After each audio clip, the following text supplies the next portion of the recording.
Hello కానమోకు కథావచనం మోహనవచనం పరిజ్ఞాన హితబాండం నిత్య చదువరి శ్రోతలకు ఆహ్వానం నమస్కారం. చదవదగునెవరు రాసిన తదుపరి చదివిన వెంటనే మరువక పలువురికి వినిపింపబూనిన అది ఏ పరిజ్ఞాన హితబాండమౌపో మహిళ మోహనవచనమై విరాజిల్లు.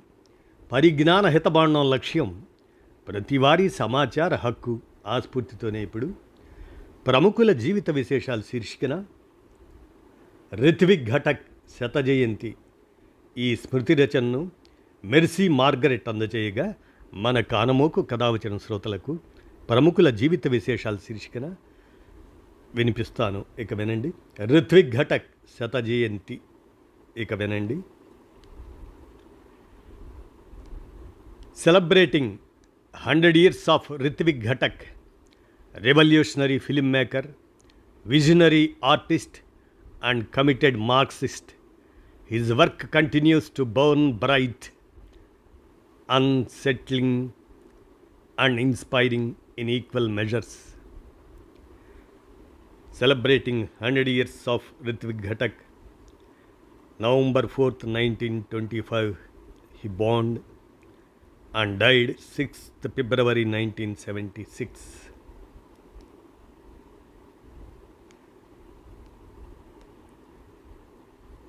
ఆ క్రమంలోనే వారి జీవిత విశేషాలని మనం గమనిస్తే గాయపడిన దేశానికి గళం ఇచ్చిన సినీ శిల్పి రిత్విక్ ఘటక్. సినిమా ఒకరోజే మన మనస్సును అలరిస్తుంది, కానీ కొందరు దర్శకులు అలా కాదు. వాళ్ళు మన గుండెను చీల్చి చరిత్రలో మూలుగుతున్న నొప్పిని బయటకు లాగుతారు. అలా గట్టిగా కేకవేసిన మనిషి పేరు రిత్విక్ ఘటక్. స్వాతంత్రం వచ్చినా కూడా స్వేచ్ఛ రాకపోయిన క్షణాల్లో దేశపు చీలిన రేఖల మీద వారి భయాలు, వలసల కన్నీళ్ళు, ఆకలితో ఏడ్చే గొంతులతో ఒక మనిషి నడిచాడు. తన కెమెరాతో. ఆయనే రిత్విక్ ఘటక్. అతని రక్తంలో శబ్దం, అతని నడినెత్తి మీద మట్టి, అతని మాటల్లో గాయం, ఇవన్నీ అతని చిత్రాల్లో మనకి కనిపించే నిజం. అతడు ఒక కళాకారుడు కాదు, ఒక విభజన బాధితుడు, యోధుడు, పిచ్చివాడని పిలిపించుకున్న నిజాయితీ కలిగిన కళాకారుడు అతడు. చీలిపోయిన స్వదేశం జ్ఞాపకం చేసుకుంటూ శరణార్థి బాల్యం గడిపాడు అతడు. బంగాళాదేశం నుండి వలసలో వచ్చిన ఒక బాలుడిగా తండ్రి ఇంటి నిండా పుస్తకాలు ఉన్నా కూడా అతని రాత్రిళ్ళు రైల్వే ప్లాట్ఫామ్ల మీదే గడిచాయి. విభజన అతనికి చరిత్ర పాఠం కాదు, కడుపు నొప్పి. దూరమైన నేల, చితికిపోయిన గృహం. అతను ఏమని చెప్పాడో తెలుసా? భూమి కాదు, మనస్సులు విభజింపబడ్డాయి. స్ట్రీట్ థియేటర్ విప్లవం మొదలైన కాలం అది. కాలేజీ రోజుల్లో సాంస్కృతిక ఉద్యమాలకు వేదికే ఆయన ఆయుధమైంది. కళ అంటే వినోదం కాదు, ప్రజల పోరాట ధ్వని అని నేర్చుకున్నాడు రిత్విక్. మద్యం, మానసిక ఆందోళనలు ఆత్మనాశనానికి దారి వేస్తాయి. అతను అందులో పడిపోయాడు. నిజం చూపిన వాడిని ప్రజలు కొడతారు అని ఆయన అన్నాడు. మద్యం అతని మిత్రుడు, బాధ అతని శత్రువు అయ్యాయి. కానీ కళ అతన్ని రక్షించలేదు. తాను దహించుకున్నాడు, కానీ వెలుగు వదిలి వెళ్ళాడు. అతన్ని ఇన్స్టిట్యూట్ నుండి బహిష్కరించారు ఆ రోజుల్లో. FTIIలో ఉపాధ్యాయుడయ్యాడు. విద్యార్థుల లోపల అగ్ని నాటాడు. అలా చేస్తే వ్యవస్థ ఊరుకుంటుందా? వ్యవస్థ సహించలేదు. అతన్ని తీసేశారు అక్కడ నుండి. కానీ అక్కడ చదువుకున్నవారే తరువాత భారత సినిమా ముఖం మార్చారు. పతనం కూడా గెలుపు చేసుకున్న మనిషి రిత్విక్ ఘటక్. ఆయన సినిమాలు ప్రేమ కథలు కాదు, అవి పోరాటం కథలు. మేఘే ఢాకా తారా, దానిలో ఆ సినిమాలో ఒక అమ్మాయి ఐ వాంట్ టు లివ్ అంటూ ఆ సెంటిమెంట్ లక్షల డిస్ప్లేస్డ్ మహిళల అరుపుగా ఆ సినిమా మనకు కనిపిస్తుంది. మేఘే ఢాకా తారా. ఇదే స్ఫూర్తితో తెలుగులో బాలచందర్ అంతులేని కథ అనేటువంటి సినిమా తీయటానికి కారకమైంది. దాదాపు కథ ఆ అమ్మాయి కుటుంబం అంతా దాదాపు ఆ అంతులేని కథ బాలచందర్కు మేఘే ఢాకా తారా అనేదే స్ఫూర్తినిచ్చి ఉండవచ్చు. దాదాపు అదే. ఆ మేఘే ఢాకా తారాలో ఆ అమ్మాయి డార్జిలింగ్ ఆ కొండ ప్రదేశంలో టీబీ శానిటేరియంలో మిగిలిపోతుంది. మన బాలచంద్ర గారు అంతులేని కథలో అంతులేని ప్రయాణంగా జీవిత ప్రయాణాన్ని కొనసాగించినట్లుగా ఆ అమ్మాయి పాత్రని చిత్రీకరించాడు బాలచంద్ర. అలాగనే సుభార్ నరేకాలో పసిపాప, నిరాశ్రయదారి, మృత్యునెత్తుటి నది అనే అంశంగా మనకి రిత్విక్ ఘటక్ సినిమా కనిపిస్తుంది.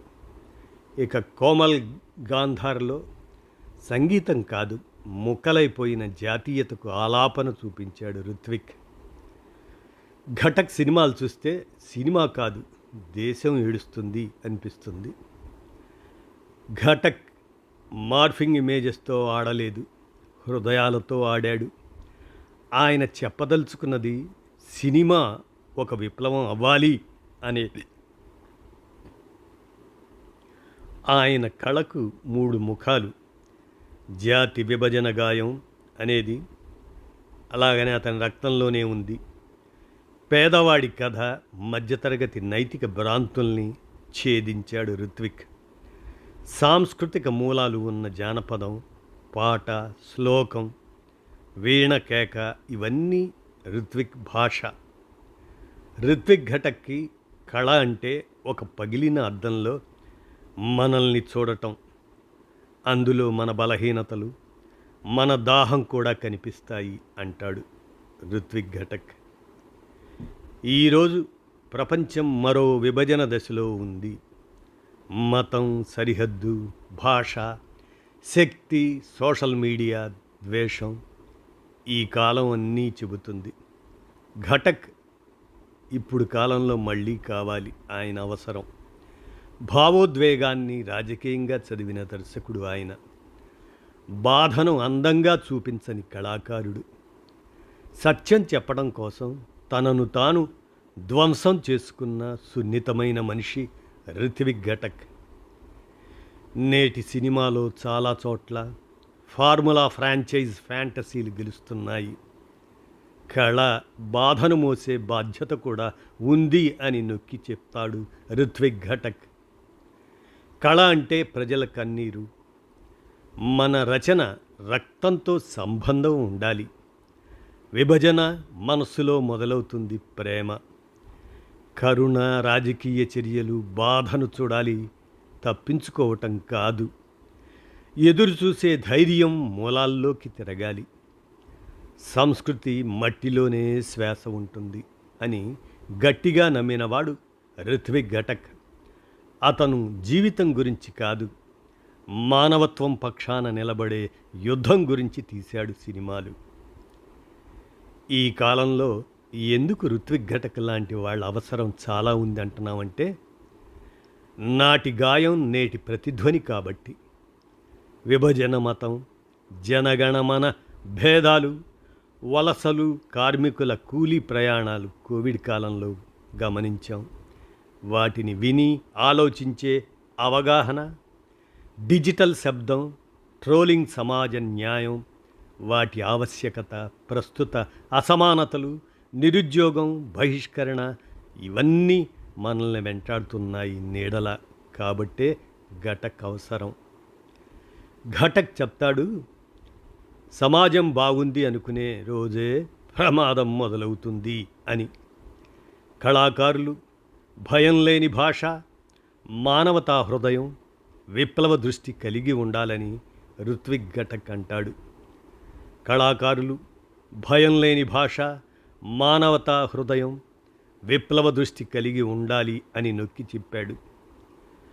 మనకు ఆయన నేర్పిన పాఠాలు కళ ప్రజల పక్షాన ఉండాలి అని, కష్టం ఉన్న చోటే నిజమైన కథ ఉంటుంది అని, మునిగిపోవటం కూడా సత్యానికి వంతెన అవుతుంది, సరిహద్దులు గీతలు కాదు అవి గాయాలు. ఇలా రుత్విక్ ఘటక్ అనే వ్యక్తి చరిత్రలో ఎర్ర అక్షరం కాదు, గాయపడ్డ రక్తం ఓడిన అక్షరం ఆయన. ఆయన జీవితం మనకు ఒక పిలుపు. కళను ప్రేమించు కానీ నిజాన్ని ప్రధానంగా వెలిగించు అంటాడు. ఘటక్ మనతో చెబుతుంది ఇదే. గోడలు ఉన్నంత వరకు మాటల యుద్ధం చేయాలి, మనం వినాలి. ఎందుకంటే ఆయన ఇంకా బ్రతికే ఉన్నాడు. మన మనస్సులోని సత్యం పక్షాన నిలబడి వినాలి అని అంటూ మెర్సీ మార్గరెట్ రుత్విక్ ఘటక్ శత జయంతి నవంబర్ 4, 2025 సందర్భంగా ఆయన పట్ల అభిమానంతో అందజేసిన ఈ స్మృతి రచన మెర్సీ మార్గరెట్ వారికి కృతజ్ఞతలతో ప్రముఖుల జీవిత విశేషాలు శీర్షికన మన కానమోకు కథావచనం శ్రోతలకు రుత్విక్ ఘటక్ సినిమా డైరెక్టరు, బెంగాలీ డైరెక్టర్గా ఆయన శత జయంతి సందర్భంగా ఆయన్ని స్మరిస్తూ మన కానమోకు కథావచనం శ్రోతలకు ప్రముఖుల జీవిత విశేషాలు శీర్షికన వినిపించాను. విన్నారుగా. ధన్యవాదాలు.